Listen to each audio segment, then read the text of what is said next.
اگر آپ نے ابھی تک میرا چینل سبسکرائب نہیں کیا تو ویڈیو کے نیچے ریڈ کلر میں سبسکرائب کا بٹن آپ کو نظر آ رہا ہوگا، اس پر کلک کر کے میرے چینل کو سبسکرائب کریں۔ اس کے بعد اسی سبسکرائب کے بٹن کے ساتھ ہی آپ کو بیل کا آئیکن نظر آئے گا، اس پر کلک کریں۔ جب آپ اس پر کلک کریں گے تو ایک چھوٹا سا چیک باکس آپ کو نظر آئے گا، اس چیک باکس پر آپ چیک لگائیں تاکہ میری ہر نئی آنے والی ویڈیو کا نوٹیفیکیشن آپ کو بذریعہ ای میل مل سکے۔ السلام علیکم ورحمۃ اللہ وبرکاتہ۔ آج کی اس ویڈیو میں آپ کو یہ بتاؤں گا کہ یہ ایک کیکٹس پلانٹ کی فیملی سے تعلق رکھنے والا یہ ایک پلانٹ ہے۔ اس کو جو ہے اس کو لگاتے کیسے ہیں، اور اس کو آج ہم نے پوٹ کے اندر لگانا ہے۔ اور اس کے حوالے سے میں آپ کو یہ بتاتا چلوں کہ ایک تو اس کے ساتھ یہ کانٹے ہوتے ہیں جو بڑے خطرناک قسم کے کانٹے ہوتے ہیں، یہ اگر آپ دیکھ سکیں تو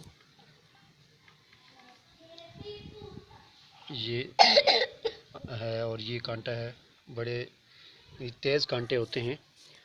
اور خاص طور پر جب یہ چھوٹا ہوتا ہے یہ پلانٹ تو اس کے ساتھ بہت زیادہ ہوتے ہیں، جب یہ بڑا ہو جاتا ہے تو پھر یہ کانٹے ان کی تعداد کم ہو جاتی ہے۔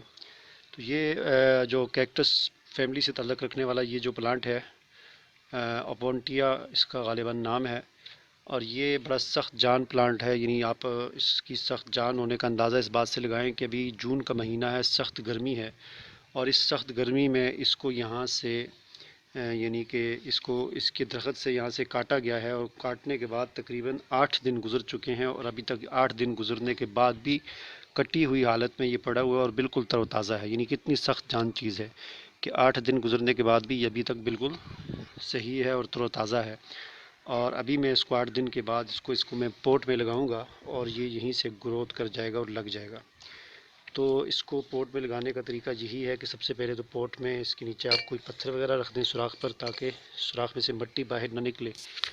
اس کے بعد پھر آپ نے اس میں مٹی ڈالنی ہے۔ یہ مٹی جو میں استعمال کر رہا ہوں یہ بالو مٹی ہے، یعنی نہر سے میں نے خود لے کے آیا تھا، نہر پہ گیا تھا، نہر کا پانی خشک تھا، اور تو وہاں سے میں یہ مٹی لے کر آیا تھا۔ نہر کے تھل میں سے یہ مٹی نکلتی ہے، یعنی نہر کے نیچے ہوتی ہے یہ مٹی، جب پانی خشک ہو تو اس میں سے یہ مٹی نکلتی ہے۔ اس میں ریت مکس ہوتی ہے، بڑی نرم یہ مٹی ہوتی ہے اور بڑی ہی زرخیز مٹی ہوتی ہے۔ تو عام طور پر نرسریوں والے جتنے بھی ہوتے ہیں وہ اپنے نرسریوں میں یہی مٹی استعمال کرتے ہیں۔ یہ مٹی بہت ہی زبردست مٹی ہوتی ہے، اس میں ریت بھی مکس ہوتی ہے اور مٹی بھی ہوتی ہے، ایک خاص مقدار ہوتی ہے اس کی۔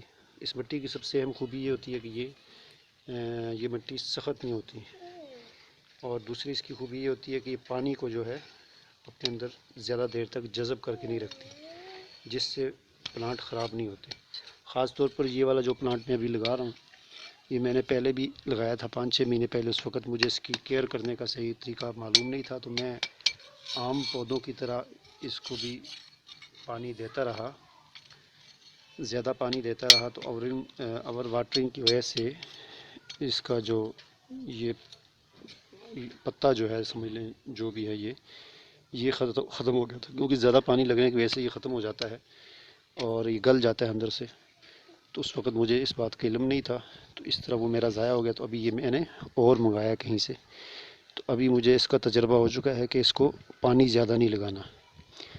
اور دوسرا اس کے لیے جو مٹی میں ابھی استعمال کر رہا ہوں تو یہ مٹی بھی اپنے اندر پانی کو زیادہ دیر تک اس طریقے سے جذب کر کے نہیں رکھے گی کہ جس سے یہ خراب ہو جائے۔ تو امید ہے کہ انشاءاللہ یہ اب لگ جائے گا۔